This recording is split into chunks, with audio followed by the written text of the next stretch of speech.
Empezamos saludando a nuestra mesa a Josep María Francas. Muy buenos días. Pues muy buenos días. Pues mira, yo antes quiero hacer una previa muy rápida porque ayer por la noche o por la tarde-noche estuve en el Valle de los Caídos con las jornadas del Club de Amigos junto con Julio, Miguel Durán, Juan Antonio de Castro. Tuvimos una primera tertulia, al final nos quedamos a cenar que no estaba previsto y después tuvimos resopón hasta un poco... Evidentemente el ambiente era alucinantemente bueno, encantador, y salimos, yo creo que ellos muy contentos, los participantes, que eran, creo que son sobre 100 personas, y nosotros pues muy animados para seguir en el programa como es hoy, ¿no? Pero en fin, vamos a lo que suelo hacer yo, que es repasar de alguna manera lo que he visto en las televisiones. Hombre, me alegra porque esta mañana ya fuera de la batalla Vox-PP, si la mujer es mujer o no, no sé qué, y si la violencia no es todo este rollo, han aparecido dos temas nuevos que ya es interesante porque quiere decir que alguien se preocupa de pasar a algún tipo de tema. Tampoco es que sean muy buenos, pero en fin. Uno son el salir descalzo de Borja Samper, que eso parece que es interesantísimo, en el vídeo playero de Madrid. El verano azul. Claro, el verano azul, lo cual ha hecho una dicotomía muy interesante, que es que te vote chapote o que te vote chanquete, ¿no? Que es lo que se están diciendo en las redes ayer por la tarde. Pero otra que me ha parecido mucho más interesante en la 1, que es donde aprendo yo grandes cosas, es cuando han hablado de la propuesta que ya entra en escena de Yolanda Díaz, ministra de Trabajo en funciones, pero que no funciona porque están otras cosas, pero sí ha dicho algo de trabajo. Y ha dicho algo parecido a que lo que había que hacer era trabajar menos, y no sé si ha dicho cobrar lo mismo, pero al menos lo ha dado a entender. O sea, que tenemos que trabajar menos y que va a hacer una ley si gobierna, Dios nos libre de eso. Vamos a hablar también de la inflación, que luego lo... Sí, pero que si Dios nos libre de que trabajemos menos, no porque yo tenga ganas de trabajar más, sino por lo que vendrá a continuación. Y entonces yo, sin saber quién venía hoy aquí, he recordado que en el No Entiendo Nada muchas veces me preguntaba cómo podía ser que España estuviera tan conforme con tener impuestos alemanes, por decirlo así, y sueldos senegaleses. Y esa pregunta se la he trasladado muchas veces a la misma persona, que curiosamente hoy está aquí, que es un tal don Juan Iranzo, sabio en economía, don Drosaya. Y la respuesta que creo que me ha dado, porque igual yo no la he entendido, pero puede ser que sí, me ha dicho algo parecido a que los sueldos de España dependen de la productividad. Sí, y como la productividad de España pues era más bien tirando al Senegal que a la de Alemania, eso no lo decía él, eso lo añado yo, pues teníamos un problema. Claro, entonces yo ya, a partir de ahí, ya lo de los clac, clac, clac, las neuronas mañaneras se me han ido a tomar por saco todas, ¿no? Porque si tenemos la productividad tipo africana y resulta que vamos a hacer que es que trabajemos menos horas cobrando lo mismo, me suena que eso no aumenta la productividad. Eso suena raro. Pero, en fin, igual sí que aumenta la productividad y yo espero que me lo expliquen. También es verdad que después han dicho una cosa muy interesante en la 1, muy brillante, que dicen, con ese sistema se conseguiría que en España trabajaran menos. Y entonces, en vez de Juan Iranzo, he pensado en José Ramón Riera, cuando explica que justo en España lo que ha pasado, y eso explica bastante el paro, es que con mucha más gente, o sea, que se tienen contratos más pequeñitos para hacer las mismas horas que antes. Con lo cual hay que decir que en televisión española se enteran de todo muy bien o que manipulan todo lo que pueden mañana, tarde y noche. Bueno, Francas se ha adelantado a presentar a nuestros contertulios, pero estos debates... No, vamos, sobre todo porque está muy interesante y muy bien posicionado encima de la mesa, porque así sabremos si hacen magia o no. Juan Iranzo, muy buenos días con los datos. Buenos días, Ana, encantado de estar aquí y efectivamente yo estoy pasmado, como dicen en Requena, estoy pasmado porque se acaba de publicar el dato definitivo por parte del INE del crecimiento en el primer trimestre del año, que en concreto, y no se confundan, es el 0,6% comparado con el trimestre anterior, con el cuarto trimestre del año 2022, y el 4,3% comparado con el primer trimestre del año 2022, es decir, interanual. Pero es que es muy sorprendente porque mejora al alza un dato que yo ya había dicho que estaba convencido que se revisaría a la baja, se supera el 0,5 por el 0,6. Luego, por otro lado, se mantiene un hundimiento del consumo privado del 1,3% negativo, se hunde el consumo público el 1,6%, la inversión ya no crece el 1,9%, que era el dato provisional, sino el 1,1%, y todo depende del turismo. A mí no me cuadra por ningún sitio. De tal manera que es bastante sorprendente ese dato. Y luego, efectivamente, como decía Francas, aquí la clave es la productividad. La señora Díaz es un mecanismo de generación de paro espectacular.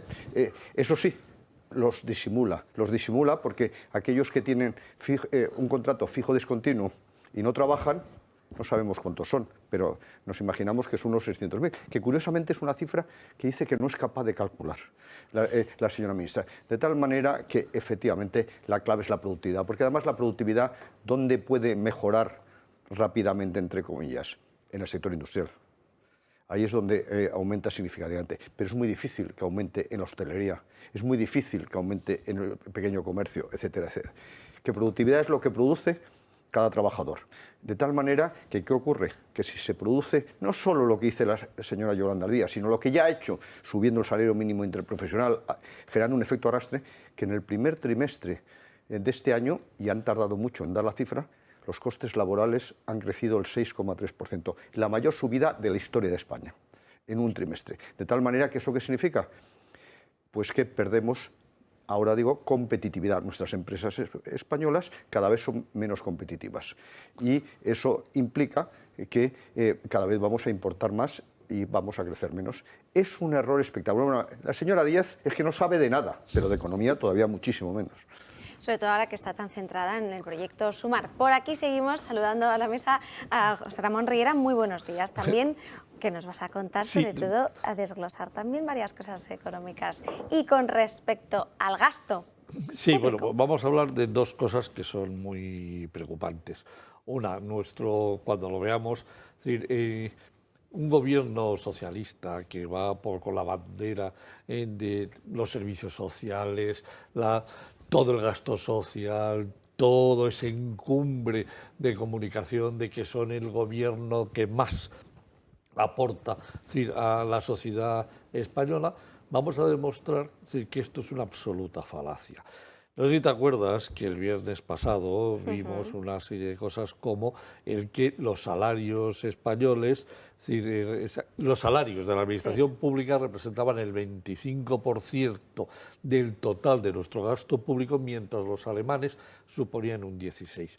Hoy vamos a ver cómo, por culpa del gasto en cuanto a salarios, el gobierno no es un gobierno que dedica el dinero que le tendría que dedicar al gasto social. Y me refiero como gasto social, desempleo más prestaciones sociales, o sea, desempleo más pensiones. Vamos a ver que somos el segundo país peor de los 6 más importantes de la Unión Europea. Porque es con quien nos tenemos que comparar, con Alemania, con Francia, con Italia, con Países Bajos y con Polonia, porque compararnos, es decir, con Chequia o con Letonia, pues en estos momentos creo que no es lo que procede. Y quería añadir una cosa a lo que ha dicho Juan con respecto al PIB del 0,6. Yo también estoy absolutamente sorprendido y quiero que la mayoría de los economistas, es decir, esperábamos una bajada, es decir, al 0,3, 0,4 en lugar del 0,5, y además es que nos reafirma que la caída del consumo completo, es decir, es un 1,4%, una caída del consumo del 1,4% dentro de la estructura del PIB significa que el 75% del PIB ha caído un 1,4%. Si además resulta que las inversiones han pasado del 1,9 al 1,1, por mucho que hayan mejorado las exportaciones de bienes y servicios, por mucho, y eso que el turismo está muy bien, no nos cuadra casi nadie esta cifra. Luego viene la laraca de la ministra que dice, no, estamos creciendo un 4,2% el país. Ya, es que lo que no nos está diciendo a todos los españoles es que el último trimestre en este índice concatenado pesa 2,6 de los 4,2%. Cuando el trimestre que viene quitemos los 2,6 y le sumemos lo que le sumemos, que no va a ser un 2,6, el acumulado va a pegarse un bofetón tremendo y se va a quedar en lo que realmente todos sabemos que puede pasar y que va a pasar, que va a estar alrededor el crecimiento del 2%.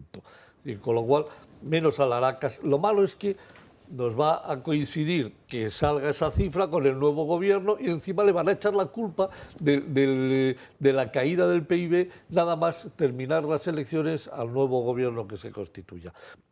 Con lo cual conviene ir adelantando, es decir, que hay que decirlo, es decir, ese 4,2 es real, pero a su vez es falso porque no lo podemos sostener en este próximo trimestre, porque no hay ni un solo indicador que nos permita decir que vamos a crecer, no el 2, no, ni el 1, sino que es muy posible que decrezcamos. Pero te hago una apuesta a que el dato provisional de crecimiento del segundo trimestre va a salir después de las elecciones.